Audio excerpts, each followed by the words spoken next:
চলো আজকে চলে এসেছি পরিমিতির দ্বিতীয় ভিডিও নিয়ে। চলো, আগের দিন আমরা 12টি অঙ্ক করেছিলাম, আজকে 13 দাগ থেকে শুরু করব। ঠিক আছে, এভাবেই আমরা পার্ট পার্ট করে সমস্ত প্রিভিয়াস ইয়ারের অঙ্কগুলি করে ফেলব।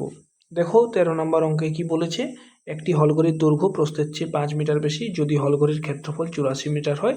এই শরীরের ক্ষেত্রফল 84 বর্গ মিটার হবে। ঠিক আছে, মিটার তো হয় না, বর্গমিটার হয়, তবে হলঘরটির দৈর্ঘ্য প্রস্থ কত। ঠিক আছে, দৈর্ঘ্য প্রস্থের চেয়ে 5 মিটার বেশি, অর্থাৎ দৈর্ঘ্য যা হবে প্রস্থ তার থেকে 5 মিটার কম হবে।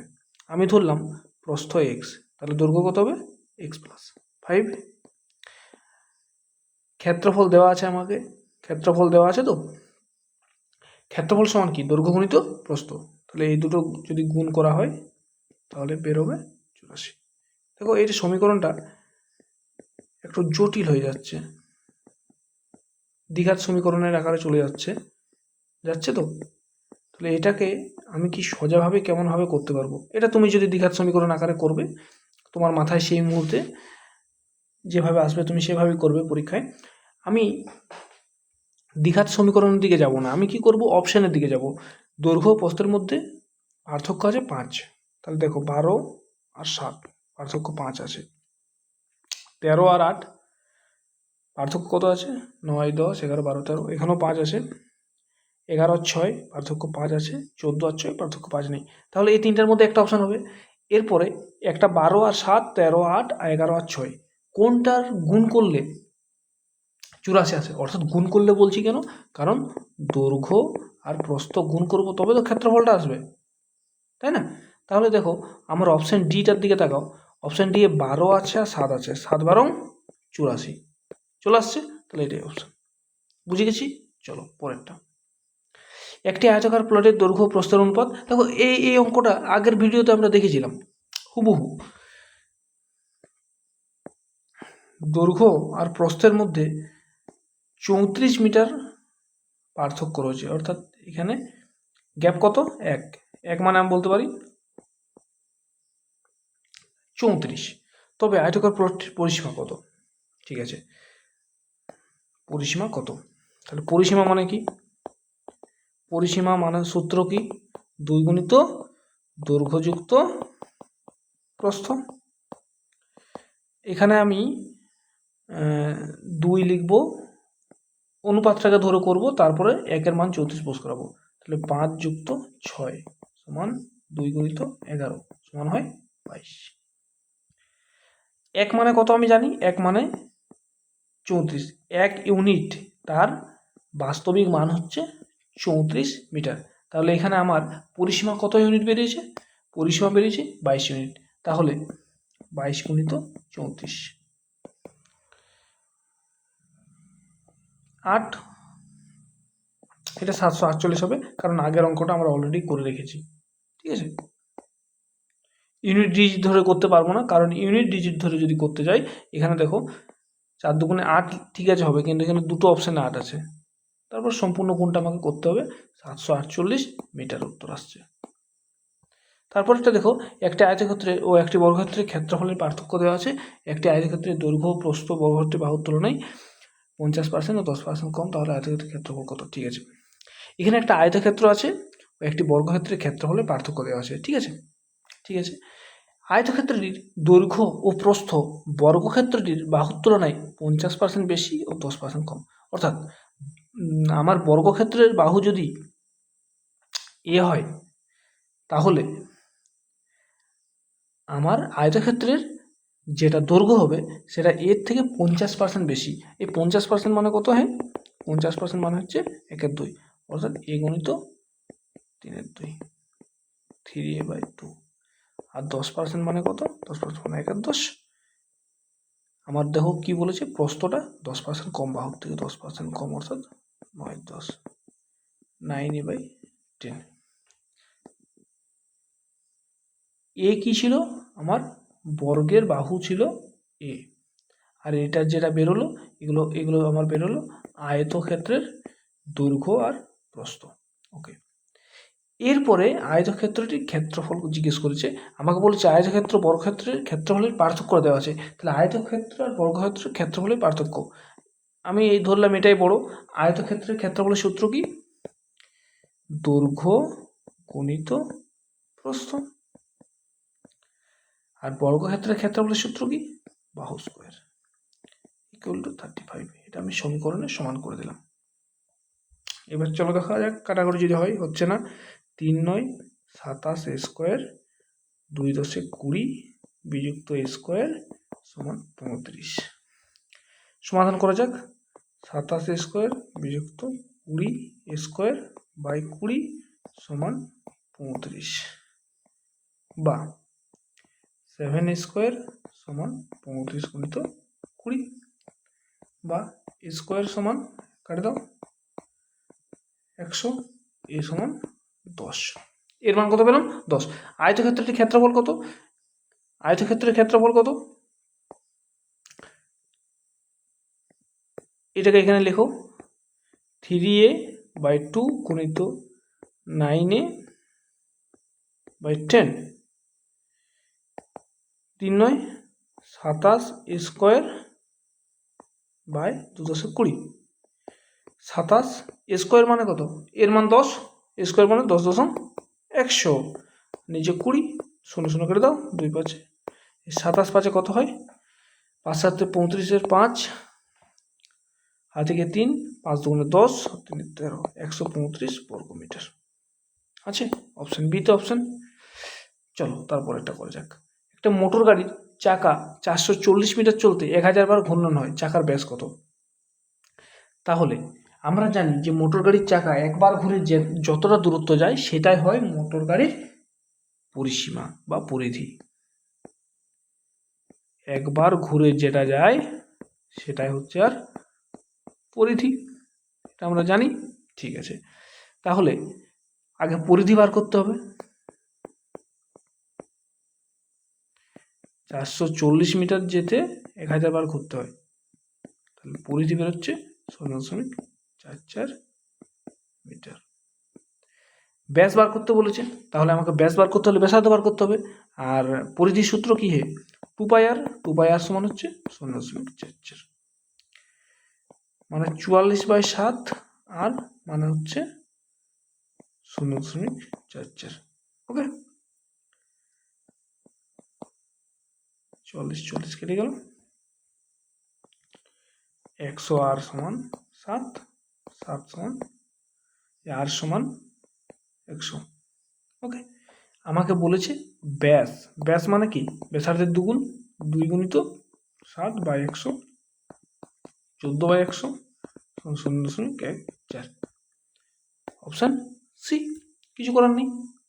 তারপরটা দেখো, একটি 42.5 মিটার লম্বা রড 85 সেমি লম্বা কতগুলি টুকরো পাওয়া যাবে? তাহলে আমার একটা রড আছে, মনে করো এরকম লম্বা একটা রড, যে নিষ্ঠ মাপে যদি কাটি তাহলে কতগুলো টুকরো পাওয়া যাবে? এখানে 85 সেন্টিমিটার মাপে কাটতে বলেছে। তাহলে 42.5 মিটার আছে, তাহলে মিটার থেকে আমি ওকে সেন্টিমিটার বানাবো। মিটার থেকে সেন্টিমিটার বানাতে গেলে কি করতে হয়? 100 দিয়ে গুণ করতে হয়। তাহলে মিটার সমান 42.5 গুণিত 100 সেন্টিমিটার, এটা তৈরি হয়ে গেল। একে 85 দিয়ে ভাগ করে দেবো। 85 দিয়ে যদি ভাগ করে দিই তাহলে পেয়ে যাবো যে আমার কতগুলো টুকরো হবে। নিচে একটা শূন্য, শূন্য শূন্য কেটে দাও, 5 দিয়ে কাটো, 5 দুগুণে 10, যাই হোক একটা দাগ চলে আসছে, এখানে করছি 42.5 গুণিত 100 বাই 85, দশমিক তুলে নিচে একটা শূন্য, এই শূন্য এই শূন্য কেটে দিলাম, 5 দুগুণে 10, 85, 5 7 রং 85। এরপর 425টা কি 17 দিয়ে কাটবে? একটু দেখো, 17 ঘর নাম তো 17, 17 গুণে 34, তাহলে 17 কেটে যাচ্ছে 25-এ, তাহলে 25 গুণে 50, 50টি টুকরো আমার তৈরি হবে। অপশন আছে, অপশনে মিলে গেল। ঠিক আছে, এরপর বলেছে একটি লম্ববৃত্তাকার চোঙের কতগুলি তল হয়। এটা এত সোজা প্রশ্ন আর কিছু হতে পারে? লম্ববৃত্তাকার চোঙটা দেখতে কীরকম? ড্রাম আমরা দেখেছি, ড্রাম, জলের ড্রাম, গোলপাড়া, সেটাই এরকম দেখতে হয়। তাহলে এটা দেখো কটা তল, একটা হচ্ছে বক্রতল, মাঝেরটা, উপরে একটা সমতল, নিচে একটা সমতল, 3টা তল। অপশন আছে, অপশন বি। চলো তারপরে কি বলেছে, দুটি গোলকের আয়তনের অনুপাত দেওয়া আছে, তাদের ক্ষেত্রফলের অনুপাত কত? গোলকের আয়তনের সূত্র কি? 4/3 পাই আর কিউব, 4/3 পাই আর কিউব। দেখো সব কেটে যাবে, 4/3 4/3 আর কিউ পড়ে রয়েছে। এখানে কি আছে? 64/27, এদের মধ্যেও কেটে যাচ্ছে। তাহলে এখানে আর এর মানগুলো কি পাবো আমি? এই যে অনুপাতটা দেওয়া আছে এটা থেকে তো আমাকে আর এর মানটা বার করতে হবে, বুঝতে পারছি? বুঝতে পারছো না? ঠিক আছে, দেখো এখানে কাটাকুটি করে এখানে একটা আর, এখানে একটা আর পড়ে আমি ধরলাম একটা বড় আর একটা ছোট আর, সমান কি আছে? 64/27। এখান থেকে আমাকে বড় আর ছোট আর এর মান বার করতে হবে, ঠিক আছে?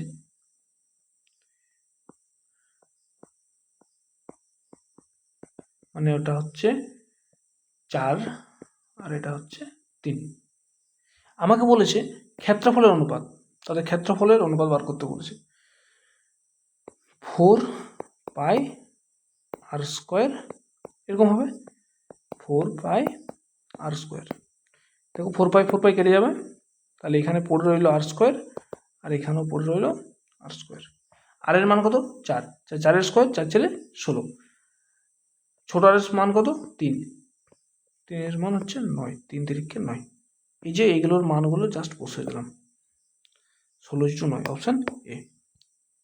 তারপরে দেখো, যে বর্গক্ষেত্রের ক্ষেত্রফল এত বর্গমিটার তার একটি বাহুর দৈর্ঘ্য কত? তাহলে বর্গক্ষেত্রের ক্ষেত্রফল দেওয়া আছে, বাহুর দৈর্ঘ্য বার করার সূত্র কি? বাহুর দৈর্ঘ্য সমান √ভারক ক্ষেত্রফল। কেন হয় বলো তো? আমরা কি জানি? বাহু গুণিত বাহু সমান ক্ষেত্রফল, অর্থাৎ বাহু স্কয়ার সমান ক্ষেত্রফল, আর এদিকে যদি স্কয়ারটা উঠে যায় তাহলে বাহু সমান রুট ক্ষেত্রফল। সেটাই আমি করেছি, ঠিক আছে।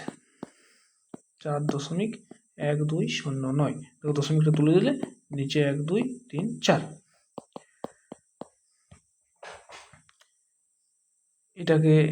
এটা নিশ্চয়ই দেখা যাচ্ছে 100 তার হোল স্কোয়ার হবে। তাহলে এটা কার স্কোয়ার কীভাবে জানবো? আমি তোমাদেরকে একটা ভিডিও দিয়েছিলাম বড় সংখ্যার কীভাবে স্কোয়ার বার করতে হয়, ঠিক আছে? এটাকে তোমরা সেভাবে বার করতে পারো, কিংবা এটাকে তুমি ভাগ প্রক্রিয়ায় করতে পারো, এভাবে 4 1 2 0 9, তুমি যেভাবে ইচ্ছা বার করতে পারো, ঠিক আছে? তোমার যেটা সহজ মনে হয় তুমি সেভাবে বার করতে পারো। আমি এটা যেহেতু জানি সেহেতু আমি এখানে ডাইরেক্ট লিখে দিচ্ছি, ঠিক আছে? মানে বাইরে আমার উত্তর এলো 203/100, 2.03 অপশান আছে। এই ভাগ প্রক্রিয়াটা তুমি একটু শিখে নেবে, বা আমি তোমাদেরকে ভিডিও দিয়ে সেটা শিখিয়ে দেওয়ার চেষ্টা করব। চলো পরের প্রশ্নটা দেখি। একটি বর্গাকার মাঠ সমান করতে এত টাকা প্রতি 100 বর্গমিটার দরে এত টাকা খরচা হয়, ঠিক আছে? 28.80 টাকা খরচা হয়। তাহলে ওই মাঠটি ঘিরতে মাঠ ঘেরার গল্প হলে পরিসীমা বলো, ঠিক আছে? কত খরচা পড়বে, ঠিক আছে? আর মাঠের ভিতরে কাজ হচ্ছে, অর্থাৎ ক্ষেত্রফলে কাজ হচ্ছে। দেখো ভালো করে বুঝো, 0.80 টাকা খরচা হয় 100 বর্গমিটারে। তাহলে 1 টাকা খরচা হয় 100/0.80, 28.80 টাকা খরচা হয় 100/0.80। আমি বড় করে করছি, আমার অঙ্কগুলো তোমাদেরকে বোঝাবার জন্য বড় হয়ে যাচ্ছে, নইলে আদতে অত বড় হওয়ার কথা নয়। দশমিক উঠে যাচ্ছে, 0 কেটে যাচ্ছে, ঠিক আছে? এরপরে হচ্ছে কাটাকুটি করতে হবে। আমি যদি কাটাকুটি করি, হয়তো আমি 4 দিয়ে কাটলাম, 4 2 8, 4 7 28, 4 2 8 36 সমান আমার বেরোলো 3600 বর্গমিটার। এটা কি বেরোলো? এটা আমার ক্ষেত্রফল বেরোলো। ওকে, আন্ডারস্টুড? ঠিক আছে, ভেরি গুড। ক্ষেত্রফল বেরিয়ে গেল 3600 বর্গমিটার। এরপরে যেহেতু এটা বর্গমিটার, বর্গক্ষেত্র, তাহলে এর একটা বাহু কি হবে? √ভারক 3600, 6 60। তাহলে আমার বর্গক্ষেত্রে একটা বাহু 60। এরপরে তাহলে এর পরিসীমা কত হবে? 4 গুণিত 60। পরিসীমা মানে কি 4 গুণিত একটি বাহু, ঠিক আছে। এরপরে মাটি ঘিরতে এত টাকা মিটার দরে কত খরচা পড়বে, তাহলে আমার এটা হচ্ছে পরিসীমা, তাই তো। 4 গুণিত 60 হচ্ছে আমার পরিসীমা। 1 মিটারে খরচা হয় 0.60 টাকা, তাহলে মোট খরচা করবে এর সঙ্গে 0.60 গুণ করে দাও, ঠিক আছে। নিচে 100, একটা শূন্য, একটা শূন্য কেটে গেল, 6 6 36, 36 গুণিত 4 সমান 144 টাকা, অপশন এ। তারপর একটা দেখো, সোজা সোজা প্রশ্ন আছে, একটু ভালো করে ভাবনা চিন্তা করলে পেরে যাবে, সেরকম জটিল কিছু নেই। একটি আয়তক্ষেত্রের প্রস্থ 25 মিটার আছে, ওই ক্ষেত্রটি ঘাস দিয়ে ঢাকতে প্রতি বর্গ মিটার এত টাকা হিসাবে এত টাকা খরচা হয়। তাহলে দেখো ঘাস দিয়ে ঢাকছে মানে ভিতরটা ঢাকছে, আর ভিতরে কাজ হলে সেটা ক্ষেত্রফল। আয়তক্ষেত্রের দৈর্ঘ্য বার করতে বলছে, ঠিক আছে, ভেরি গুড। আমি কি জানি, দৈর্ঘ্য গুণিত প্রস্থ সমান ক্ষেত্রফল, ঠিক আছে। তাহলে দেখো 15 টাকা ধরে এত টাকা খরচা হয়, তার মানে আমি যদি এইটাকে 15 দিয়ে ভাগ করি, যেটা পাবো সেটাই ক্ষেত্রফল পাবো, ঠিক বলেছো। তাহলে 12,375/15। এবার দেখো দৈর্ঘ্যটা আমি জানি না, তাহলে দৈর্ঘ্যের জায়গায় দৈর্ঘ্যই আমি লিখে রাখলাম, আর প্রস্থটা আমি জানি 25, ঠিক আছে। এবার একটু কাটাকুটি করা যাক। 15 দিয়ে যদি আমি ভাগ করি 12,375, তাহলে কত হয়? এটা যদি একটু ভাগ করি তাহলে হয় 825। তাহলে দৈর্ঘ্য সমান 825/25। তাহলে এটা যদি হয় তাহলে হয় 33, ভাগটা করে নিলেই হয় 33। দেখো অপশান আছে, অপশান সিতে আমার বেরিয়ে যাচ্ছে সোজা সবটা উত্তর। তারপর হচ্ছে একটি সমত্রিভুজের উচ্চতা দেওয়া আছে, ত্রিভুজের ক্ষেত্রফল কত। যদি উচ্চতা দেওয়া থাকে ক্ষেত্রফল বার করতে বলে, সোজা সাপটা একটা সূত্র রয়েছে, সেটা হচ্ছে উচ্চতা স্কোয়ার, ঠিক আছে, বাই √3। সোজা সাপটা কিচ্ছু করতে হবে না। তাহলে উচ্চতা কত আছে? √6 তার স্কোয়ার, আর নিচে √3। তাহলে √6 তার স্কোয়ার যদি বার করি তাহলে শুধু 6 বেরিয়ে আসে, আর নিচে হবে √3। আর নিচে তো √3 রাখা যাবে না, তাই ওকে একটা √3 গুণ করবো, ওপরেও √3 গুণ করবো, তাহলে হয় 6√3/3। 3 আর 6 কেটে গেল, তাহলে হয় 2√3। অপশান আছে, অবশ্যই অপশান এ। কত সোজা ভালো অঙ্কগুলো। এরপরে বলছে দুটি বৃত্তের ব্যাসার্ধের পার্থক্য 7 সেমি ও ক্ষেত্রফলের পার্থক্য 1078 বর্গ সেমি হলে ছোট বৃত্তটির ব্যাসার্ধ কত, ঠিক আছে।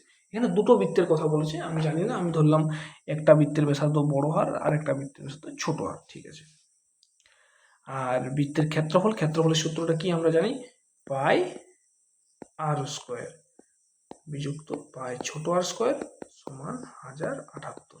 এটা আমরা লিখতে পারি, পাই কমন নিয়ে নিলাম, বড় আর স্কোয়ার বিযুক্ত ছোট আর স্কোয়ার ইকুয়াল টু 1078। পাই মানে তো 22/7, তাহলে আমি বলতে পারি আর স্কোয়ার বিযুক্ত ছোট আর স্কোয়ার সমান 1078 গুণিত 7/22। 7/22টা করতে পেলাম, এটা জায়গায় আমি 22/7 এইভাবে যদি লিখতাম তাহলে এদিকে গেলে উল্টে যেত, ঠিক আছে। এই যে বড় আর স্কোয়ার বিযুক্ত ছোট আর স্কোয়ার, মানে এটা স্কোয়ার মাইনাস বি স্কোয়ারের মতন দেখতে, এটাকে আমি লিখতে পারি a plus b into a minus b. চলো এখানটা যদি একটু কাটাকুটি করি তাহলে কি পাবো আমরা,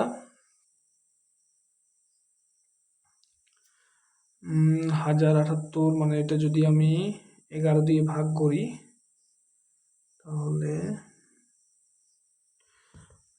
এটা যদি 11 দিয়ে ভাগ করি, এটা 2, এটা হয় 98, এটা যদি কাটি তাহলে 49, তাহলে এখানে 49 × 7 পাচ্ছি।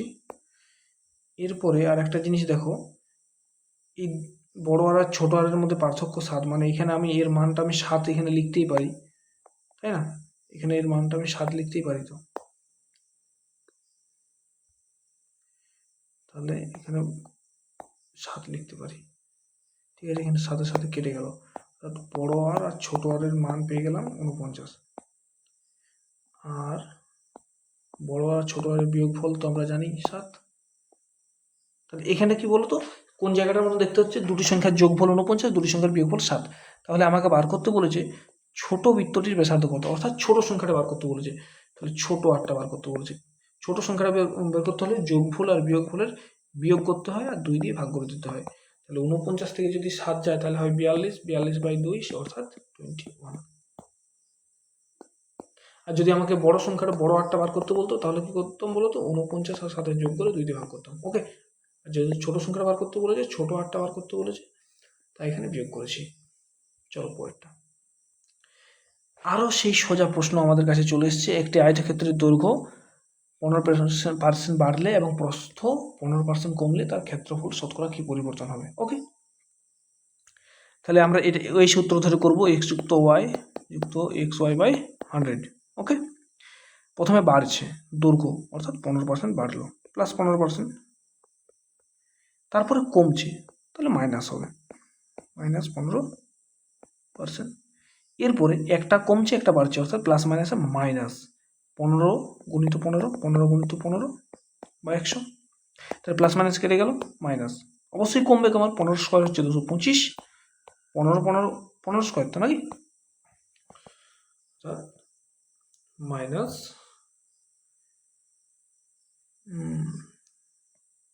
-2.25।